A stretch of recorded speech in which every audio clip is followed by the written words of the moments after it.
Welcome to Pankaj Sharma classes. आज हम exercise 2.2 inverse trigo के आगे क्वेश्चंस को करना शुरू करेंगे। अब इस वीडियो में क्वेश्चन नंबर 10 तक हमने कर लिए थे। अब क्वेश्चन नंबर 11 पे आ गए जी। Find the values of the following, मतलब कि जो भी आपके क्वेश्चंस दिए हुए हैं उनमें आपको वैल्यूज जो हैं उनको फाइंड आउट करना है। तो पहला जो क्वेश्चन है इसकी वैल्यू आपने निकालनी है। इसकी वैल्यू निकालनी है तो हम सिस्टम से चलेंगे। यहाँ पे प्रिंसिपल वैल्यू का इस्तेमाल हो रहा है। पॉजिटिव वाले में तो ज़्यादा चक्कर होता नहीं है, हम डायरेक्ट टेबल से कर लेते हैं। तो यहाँ पे 2 cos लिख दिया, ब्रैकेट लगा दी, 2 को 2 लगा दिया, साइन इनवर्स लगा दिया, 1/2। 1/2 अगर आप टेबल में देखोगे 10th क्लास की जो ट्रिगो की टेबल है जो आपने याद की हुई है तो ये मिलेगा आपको 30 डिग्री पर। 30 डिग्री का मतलब होता है π/6। ब्रैकेट क्लोज कर दिया और यहाँ पे ये बंद कर दिया। अब देखो साइन इनवर्स यहाँ पे माइनस नहीं है और ये वाली जो वैल्यू है रेंज में आ रही है। साइन की जो रेंज थी आपने याद करा होगा, तो साइन की जो रेंज है वो है -π/2 से लेकर π/2 तक। तो इसका मतलब माइनस के 90 डिग्री से लेकर प्लस के 90 डिग्री तक, और ये जो वैल्यू आ रही है वो आ रही है 30 डिग्री। तो इसका मतलब ये इस रेंज में है, तो हमें कोई कंफ्यूजन नहीं है, हम इसको कैंसिल आउट कर सकते हैं। तो साइन इनवर्स से साइन को कैंसिल कर देंगे। आपके पास में टेन इनवर्स, यहाँ पे आपने 2 लिख दिया, कॉस लिख दिया, साइन इनवर्स से साइन को कैंसिल कर दिया, तो 2 इंटू में यहाँ पे π/6 लिख दिया, ब्रैकेट क्लोज। ध्यान से देखो, साइन इनवर्स से साइन काट दिया, हटा दिया, जो बाहर वैल्यू है वो एंगल से मल्टीप्लाई हो जाएगी, एंगल से मल्टीप्लाई करके लिख दी। अब ध्यान दो, ये 2 से कैंसिल करोगे तो यहाँ पे आ जाएगा 3। अब आपके पास में टेन इनवर्स लिखा, ब्रैकेट लगा दी, 2 लिख दिया, कॉस लिख दिया और यहाँ पे π/3 लिख दिया।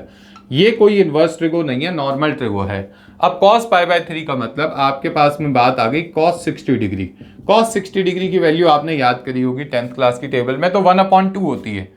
तो जिसकी वजह से यहाँ पर टेन इनवर्स, ब्रैकेट 2 की जगह 2 लगा दिया, इनटू में यहाँ पे 1/2 लगा दिया। होपफुली बात क्लियर हो गई होगी। इस 2 से ये जो 2 है ये कैंसिल हो गया, आपके पास टेन इनवर्स जो है वो 1 बच गया। अब ये वैल्यू कैसी है? पॉजिटिव वैल्यू होती है तो हम डायरेक्ट इसकी वैल्यू टेबल में से निकाल के यहाँ पे रख देते हैं। तो आपने यहाँ पे लिखा टेन इनवर्स और 1 की जगह आप लिखोगे 10 π/4। अब 10 इनवर्स से 10 कट गया, आपका जो फाइनल आंसर है वो π/4 आ गया। काटते वक्त आपने ये बात ध्यान रखनी है कि ये वाली जो वैल्यू है वो उसकी रेंज में होनी चाहिए। अगर 10 की रेंज के बारे में बात करोगे तो ओपन ब्रैकेट -π/2 से π/2 होती है। ओपन का मतलब कॉर्नर वैल्यू शामिल नहीं है, मतलब कि माइनस के 90 डिग्री से लेकर प्लस के 90 डिग्री तक की होती है। और जो 45 डिग्री है वो इसके बीच में लाई कर रहा है, तो इसलिए हमारे को यहाँ पे 10 इनवर्स से 10 को काटने में कोई दिक्कत परेशानी नहीं होगी। ये जो बातें मैं आपको बोल रहा हूँ ना, ये वैल्यू इसमें लाई कर रही है, ये वैल्यू इसमें लाई कर रही है, ये अभी हम आगे जब क्वेश्चंस को करेंगे ना तो ये बहुत बेटर तरीके से आपको समझ में आएगा। क्लियर है? आगे बढ़ते हैं। अब यहाँ पे देखते हैं इसका 12th क्वेश्चन, इस एक्सरसाइज का क्वेश्चन नंबर 12। क्वेश्चन नंबर 12 जो है वो बहुत इजी क्वेश्चन दिया हुआ है। यहाँ पर सिंपल सा 1 मार्कर क्वेश्चन है। क्वेश्चन नंबर 12 में आपसे कह रहे हैं कि लेट कर लिया, मतलब y वैल्यू निकालनी है। आपने यहाँ पे 10 लिखा हुआ है, उन्होंने cot लिखा हुआ है, और साथ में यहाँ पर आपके पास में वैल्यू लिखी हुई है tan इनवर्स अल्फा प्लस में cot इनवर्स अल्फा।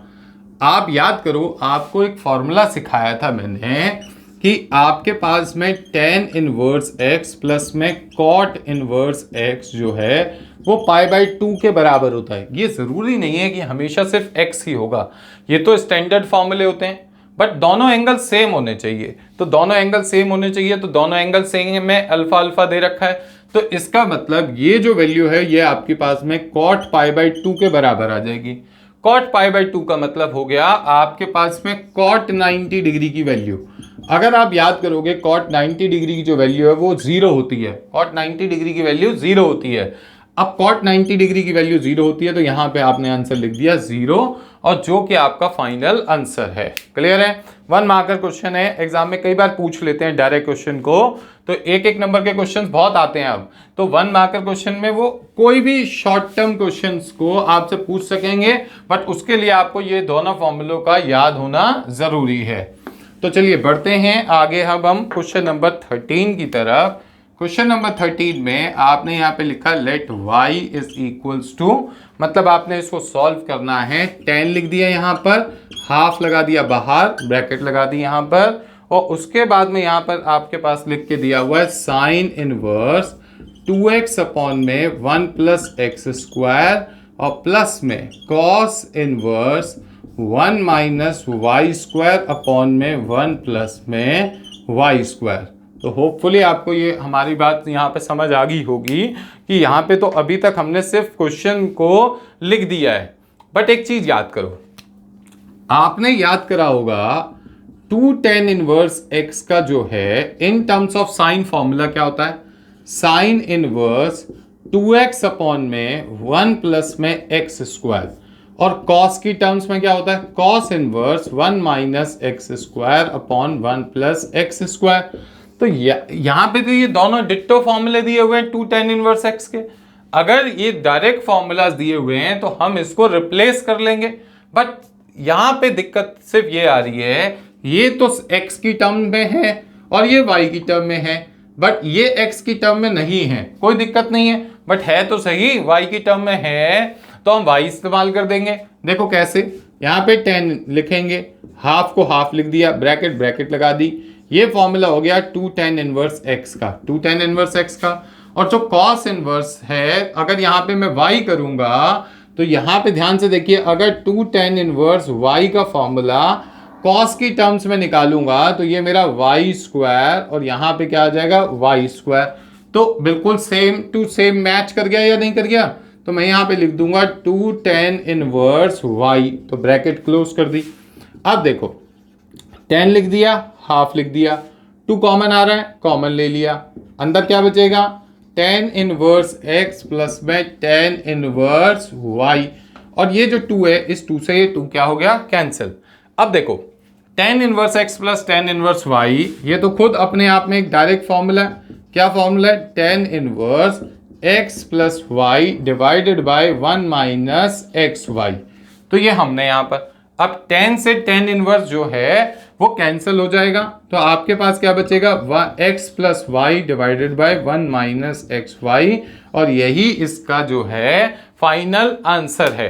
तो ये थोड़े आसान क्वेश्चंस दिए हुए हैं, 1 मार्कर 2 मार्कर्स में आते हैं। और आपको अगर इसमें कोई कंफ्यूजन है तो बेटा कमेंट करके बता सकते हो कि सर ये वाला जो पोर्शन आपने समझाया ये मेरे को समझ नहीं आया। तो चलिए आगे बढ़ते हैं। अब हम क्वेश्चन नंबर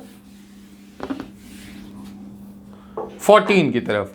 क्वेश्चन नंबर 14 में वो कहता है कि आपके पास में मैं प्रोवाइड कर रहा हूं साइन, और यहां पे आपके पास लिखा हुआ है साइन इनवर्स 1/5 प्लस में cos inverse x is equals to 1 के, और आपने यहाँ पे x की वैल्यू जो है वो फाइंड आउट करनी है। मतलब x की वैल्यू इस बार आपने खुद निकालनी है। जब आप x की वैल्यू निकालने जाओगे तो ये जो साइन है इसको मैं अगर इस तरफ से उस तरफ भेजता हूं, साइन इनवर्स 1/5 प्लस में कॉस इनवर्स x अगर इधर से उधर भेज देता हूं तो ये मेरा साइन इनवर्स 1 बनेगा। साइन इनवर्स कितना बनेगा, 1, क्योंकि नॉर्मल वाला अगर उधर जाएगा तो वो क्या बन जाएगा, इनवर्स ट्रिगो बन जाएगा। अब आप देखोगे ट्रिगो की टेबल में sine inverse 1/5 plus cos inverse x is equals to sine inverse, table में जाके 1 ढूंढोगे तो साइन π/2 पर होता है, साइन 90 डिग्री लिख दिया। साइन इनवर्स से साइन जो है वो कैंसिल हो जाएगा, आपके पास साइन इनवर्स 1/5 प्लस में cos inverse x is equals to कितना आ गया, π/2 आ गया। साइन से साइन इनवर्स से साइन को कैंसिल कर दिया। अब आपके पास ये वैल्यू आ गई। इस वैल्यू को थोड़ा सा ध्यान देते हैं। अगर हम कंपैरिजन करेंगे, एक फॉर्मूला हमने याद करा था कि साइन इनवर्स x प्लस में कॉस इनवर्स x जो है वो बराबर होता है π/2 के। अगर मान लो साइन इनवर्स x प्लस में कॉस इनवर्स x बराबर है π/2 के, तो इसका मतलब ये π/2 आ रहा है, तो इसके ये दोनों एंगल इक्वल है। अगर यहाँ पे इन दोनों एंगल्स को इक्वल करेंगे तो देयरफॉर आपकी x की जो वैल्यू है वो कितनी आ जाएगी, 1/5 आ जाएगी। ये आपका यहाँ पे क्या हो गया, फाइनल आंसर हो गया। क्योंकि जब तक ये दोनों एंगल इक्वल नहीं होंगे तब तक अकॉर्डिंग टू रूल यहां पर 90 डिग्री मतलब कि π/2 नहीं आ सकता। यहां पे π/2 आ रहा है तो इसका मतलब ये दोनों जो वैल्यूज हैं वो आपकी इक्वल है। तो अगर इन दोनों वैल्यूज को इक्वल रखोगे तो इससे आपको क्लैरिफिकेशन हो जाएगी कि जो x है वो आपका 1/5 होना चाहिए। तो होपफुली समझ आ गया होगा सभी को। तो आगे बढ़ते हैं, अगला क्वेश्चन नंबर 15 करते हैं। अब 15th क्वेश्चन में भी आपको x की ही वैल्यू निकालनी है और यहां पर उन्होंने आपको दिया है क्वेश्चन नंबर 15, उन्होंने लिख के दिया है कि tan inverse x minus 1 divided by x minus 2 plus में tan इनवर्स आपके पास यहां पर वैल्यू है x plus 1 divided by x plus 2 is equals to दे रखा है π/4 दे दिया। एक चीज समझो, आपने tan इनवर्स x प्लस में tan इनवर्स y देखा, एक फॉर्मूला आपने याद किया था कि आपके पास में tan इनवर्स x प्लस में tan इनवर्स y अगर कभी आएगा तो आप लिखोगे tan inverse x plus y divided by 1 minus xy। तो इस फॉर्मूले का अगर मैं यहां पर इस्तेमाल कर दूं तो कैसा दिखेगा tan इनवर्स, ये क्वेश्चन है। इस क्वेश्चन में से उसने कहा x की वैल्यू निकालिए, तो x की वैल्यू निकालने के लिए इसको पूरा सिंप्लीफाई करना पड़ेगा तभी तो x की वैल्यू निकाल पाएंगे। तो यहां पे देखा tan inverse x plus tan inverse y, तो उसके लिए हमें एक फॉर्मूला याद है, हमने लिख दिया tan इनवर्स x प्लस मतलब x minus 1 upon x minus 2 plus x plus 1 upon में x प्लस 2 और डिवाइड में 1 minus x minus 1 x minus 2 और x प्लस 1 x प्लस 2, यहां पर ब्रैकेट क्लोज इक्वल्स टू आपके पास वैल्यू है π/4।